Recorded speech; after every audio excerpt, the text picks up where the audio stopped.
Hello Internet, I'm Dan. And I'm Chaz, and this is the Wine is Serious Business Show, episode 117. Got kind of a special show for the next couple shows. We're going to be doing a bunch of single vineyard Barbarescos, all from Produttori del Barbaresco, courtesy of our friend here, David Leatherwood. So, want to talk? Yeah, why don't you tell us a little bit about what's Produttori del Barbaresco and why you're excited about wine? Very excited about the Barbaresco. It's 100% Nebbiolo grape, as we know. It's next door to the Barolos, the great Barolos. The thing about these particular, they're single vintage areas, and we have here all 9 vintages, and I've collected them over a year way back. I really sought out all of them. My wife Janet and I, we collected these, and now I tried to pick a very good venue for trying all 9 from approximately the same vintage. We vary from 2000 to 2001 with one 1999 at the Rio Sordo. Basically, Barbaresco, the Produttori, is a cooperative commune. Each one of these vineyards is owned by different people, owners in the area, but really they only make these single vintage versions of Produttori in their best years and treat them to wood, and they're known as reservas. So it was an interesting opportunity to get something from the same place, but just looking at the geographic diversity. Yeah, so it's really cool stuff. I've never tried all 9 of these vineyards side by side. Really excited to get into it. To make it easier for you guys to watch, we decided to split it up into 2 parts. We're going to do all of the wines from 2000 in one episode, and then for 118 next week we'll have the wines from 2001, the one from 1999. We'll work our way, hopefully this way we'll be able to cover all of them in kind of a digestible size episode. What's the first wine we got here? The Montefico.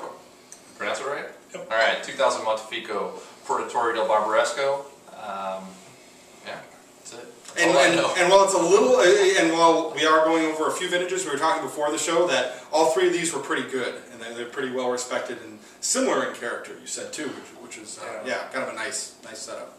Historically, the ones that are closer to the town of Barbaresco have a little bit more history, and those are Rabaja and Ovello are the 2 closest to the actual place, and Asili is very close to it. You get a great sense of mushrooms on here, kind of like spices along with tart cherries. Really enjoyable nose. Yeah, and some tobacco as well. Yeah, bright red fruit. I get some cranberry in there with the acid. But all sort of dark and earthy too. It's really, really interesting nose here. Now, of the Italian wines, Barbaresco is definitely something I lean towards. And you can tell, right, some of the characteristics we're talking about kind of line up with Pinot from Oregon. Of course, the structural elements and a lot of the, specifics of the flavor are definitely, it's a whole different animal. But, of the Italian style, I really like Barbaresco.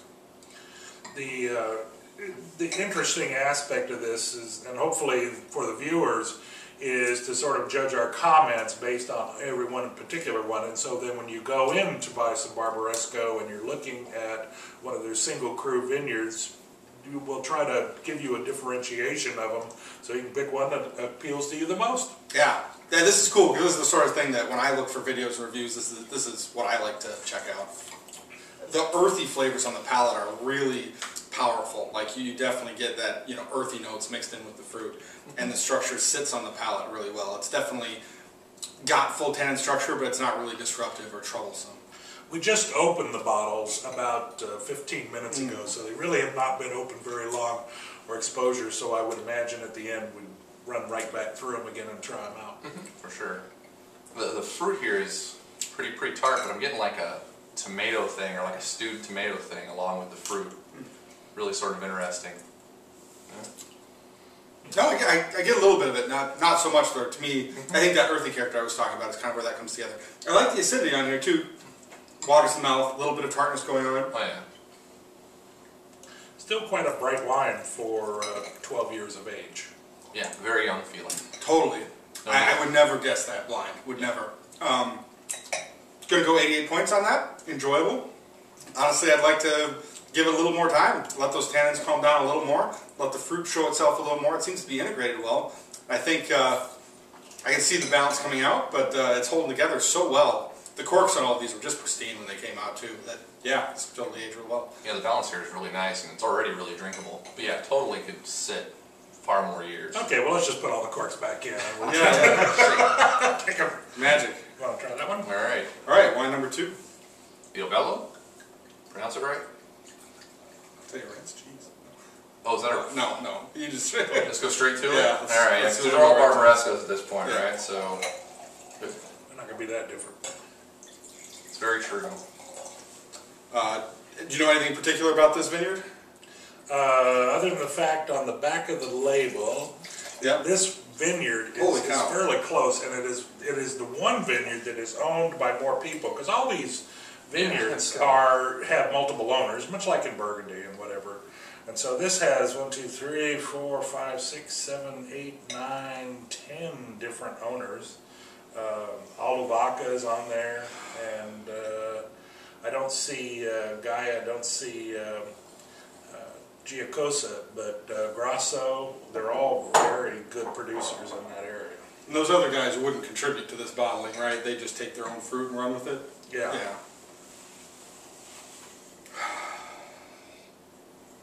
The nose here is a little richer right off the bat. Getting more like leathery notes rather than earthy, I think. Absolutely. And still some of those ripe cherries lingering underneath. Something like wet mushroom things too. It's pretty cool. Yeah, rich is a really good descriptor for that.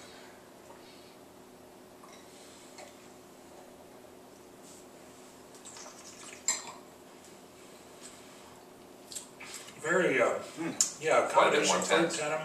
Intense. Definitely earthy, but it's also got a very long aftertaste. It just very stays in your mouth and goes down very nicely. I completely agree. Yeah, the tannic structure is still full here, but it's definitely a different experience from the other one. The tannins don't settle in until later in the palate, and they really settle into the back and sides of the mouth, I think. Not nearly as much in the center and kind of on the front as the Montefico was. So still very full wine. I think that little sense of richness is kind of that Chaz was talking about on the nose kind of sits in the front of the palate there too. The fruit's not nearly as like tart and kind of popping as in the previous one. It's just kind of in there mixed with the rest of the components. A bit more like, I guess the word for it is minerality, right? But it's like there's a stoniness to it as well. That isn't the tannin sitting on the sides of the cheeks. I mean, it's like something else that's definitely right in the center of the tongue. I like this a lot. This is awesome. This all of these vineyards are very in close proximity, and they're all about the same kind of stone makeup. A few variations here and there, but it's sort of a non-sticky clay marl type of environment, very rocky.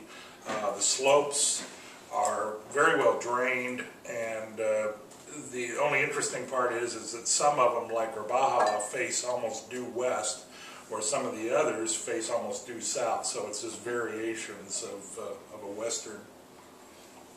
Interesting how much sun they get, I guess. And all on steep hills, right? Saw some pictures. They're all on very, very steep hills. Very steep hills. So what do you think about this? Anything stand out there for you? Oh, I think the Ovello, to me, tastes like it's more of a complete experience from where it hits your mouth to the aftertaste. The Montefico was very pleasant, as I said, the cranberry tones. This one has gotten a little bit more structure and balance to it, and it just stays on the palate a long time, but it's, I would say it's a little bit heavier than its brother. All right. I would agree with that, and in a good way though. I like it quite a bit more than the Montefico. Yeah. Simply for that, the rich flavors along with the intensity and the balance. 91 points for me. I really like that one a lot. 90 even for me. And that's the one we just had. I'll drink more of it. Yeah. Now, the one thing for the viewers out there, all of these bottles were purchased back in about 2002, 2003 for about $34 a bottle. They really have not gone up, not like Barolo prices. And usually, because it's from the Produttori, they do not differentiate prices from one vineyard to the other. So when you get them, you can get them all for about the same price.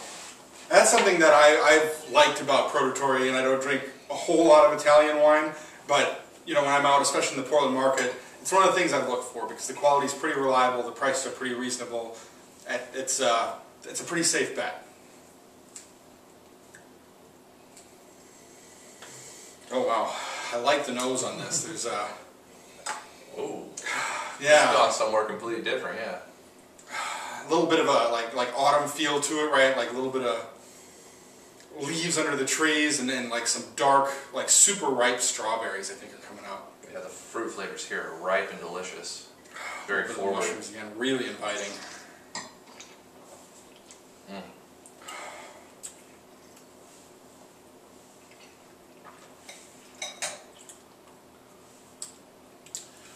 Yeah, that's nice.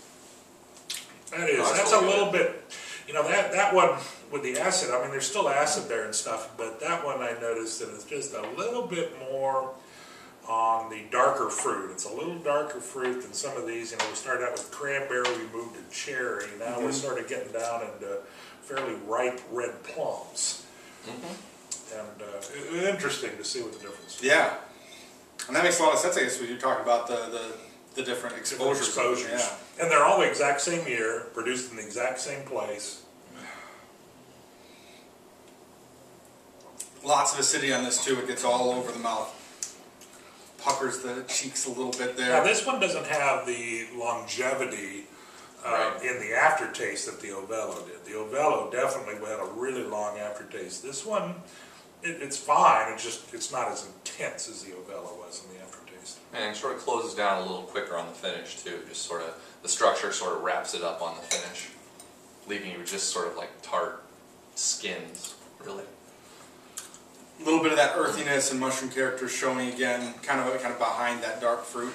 And I'm getting, you know, a little bit of like floral component or something a little bit lighter that lingers out in the finish. I don't think the fruit's really there so much, and the structure definitely fades a little earlier. So I guess that's an interesting point, right? If you're put off by a little more of that tannic structure, this could be a good pick for that because it's definitely a little lighter in that department. Yeah, this could be a great food-friendly wine with many different dishes. Whereas I'd probably take the Ovello to a party that had a little bit heavier dishes, just because it could stand up a little bit better. Mm-hmm. Yeah, this would be a nice compliment for a meal. 89 plus for me. It's really nice. It's like got some complexity, but it's just I definitely like the Ovello more than this one. Yeah, but 89 plus for me too. Solid stuff, but yeah, I think a little bit more complexity in the Ovello. So let's move on to wine number 4. We got the Moccagatta. There, you guys go ahead. All Go right. forward. I'm behind you guys. So. Okay. You can dump it out. What? It's Friday. Come on now.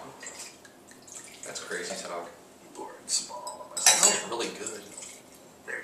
Yeah. Thank you.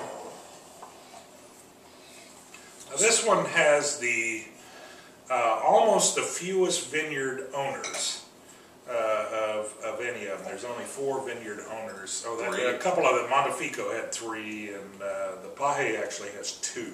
And Rio Sordo has 2. And the Rio Sordo has 2. So usually the ones that have the fewest vineyard owners, it's either younger and not as many people have bought it, or it is not quite as good.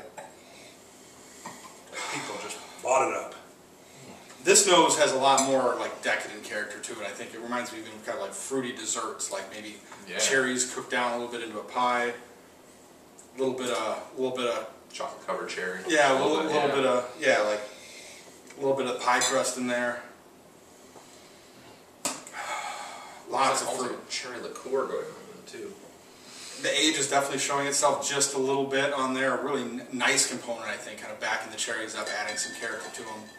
Wet mushroom stuff going on again. Really excited to try this one. Yeah, the aroma has, a little bit more of the fruit complexity. I mean, it has other things going on that makes it a little bit rounder and richer in the nose. Tons of acidity. Damn. Whoa. Yeah. Yeah. Strong. I like it. That's good. Yeah.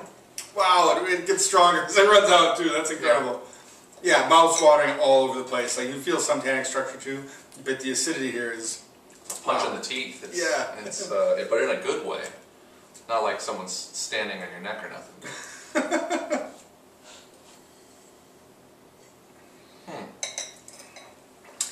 So the fruit, I'm getting like some light strawberries early on, and a little bit of like something floral. Again, I'm no good at specifically describing these floral notes, but there's something light and bright to it. Yeah. It's also like red chalky candy. There we go. And chalk, like lots of mineral and chalk right on the center of the tongue. Man, it's just so strongly structured. The acidity is seriously ripping. There you go. Yeah, it's a very, very strong fruit. This one, to me, it just seems like it has a little less of the fruity tones and more of, like you said, the floral and the herbaceous stuff coming through than some of the others, which tend to be a little bit more on the fruity side. So herbaceous is really good. I can even taste that sitting around on the palate now. Yeah. It's sort of like a rosemary thing or whatever going on. Rosemary after. Yeah. Move it up a little bit for me, that takes it to 89 minus. I still think that the structural elements, that big punch of acidity, while I like a lot of acidity, it seems to kind of dominate the fruit and the other flavors later, and you get that herbal flavor out on the finish. You know, like a little more fruit to stick around, I guess. I would totally agree with that. 86 points for me. Just wish there was more fruit, but man, the herbal qualities are really interesting, and that acid. I mean, for people that like high acid wines, we know some of them. They would love that, but man, it's strong. All right, last one for this episode. This is the Asili. Is that how you say that? All right. Age is showing. Oh, age is definitely showing here. Oh, and the color is quite a bit orange on this one. Yeah. Ooh, it smells a little too. Yeah, some leather and kind of like some dried cherry skins.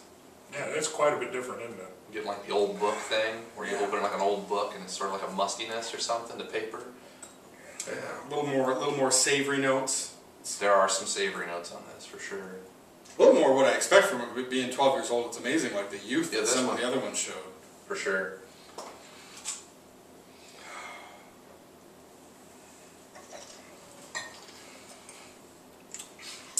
Tastes like that too. Yep. Savory notes coming through on the palate. Yeah. A little bit of like seasoned salt, kind of like beef jerky or something like that. How would you describe the savoriness of this? Like, that's not like almost like teriyaki or something? That's not. Yeah. What would you guys say? Clams? Truffles. You would say truffles? Truffles. Okay. I don't eat enough. Or it's always in like cheese or something, right? So. Yeah, this definitely got a little bit more. This is starting to compete a little bit with some of its Barolo kin, as far as tasting, a little bit like an older Barolo. Okay. I haven't had enough. I don't really have an opinion on that, so that's good. Good to know. I like how the structural elements have kind of integrated here. Like they're still full and firm, but the acidity and the tannins seem really balanced, and they kind of sit on the palate, add that structural element to it. But it backs up the savory flavors nice, and they hold on long, but without becoming too overpowering.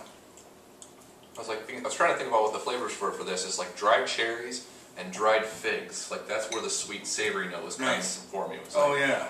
A dried fig, and it comes in strong on the finish. It's really, really enjoyable, and very balanced with the structure too. Like the structure is not overpowering any piece of the whole picture here. It's really quite good. Everything hangs on really nicely on the finish too. This is cool. Good. This is catching an old wine in a very good place, and I like it. But this is definitely one to go ahead and seek out and drink now, I would say. Or I'd say that one is really good. And really, if I picked that up in a blind tasting, I would sort of I would think it was a Barolo. All right. And I mean, Nebbiolo grape, sort of approximately in the same region, but it's it has characteristics of a Barolo that may be like 10 to 15 years older than this. That's the interesting part about it. What are the characteristics that sort of stick out?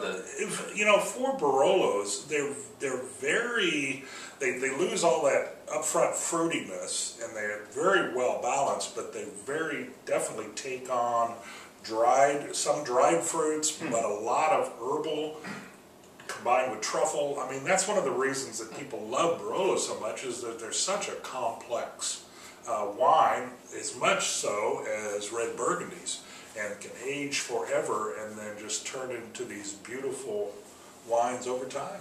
Cool. And this is definitely a new experience for me too. I've definitely never had, a Barbaresco that's really started to show a little more of the aged character like this. I dig it. At 92 points, I think the balance is there. I think the interesting flavors are there. Fun stuff. Exactly. 92 points for me as well. The balance is there, just like Dan said. It's complex, it's interesting, and it's fun to drink right now. This vineyard is also owned by Giacosa, which probably is the reason that I think it's a little bit more oriented towards the Barolo. And he might have had a hand in mastering it. Oh, that's fine. Oh, and he did. His name's on there, so he contributed fruit to this as well. Okay, so that's going to be the end of this episode. We'll be back next week to taste through the rest of the lineup, talk about it a little more. But before we go, you got a question you'd like to ask the audience? A question I'd ask the audience is, judging by our tasting so far, hope you folks enjoy the variation and can probably pick which one of these you would like to try. I would encourage folks, if they do, like Chaz said, if you can find the Asili Barbaresco, whether the age is or not, I would go with that. The Ovello was fantastic as far as that. So I think from this particular area, I would hope folks would be seeking out those two.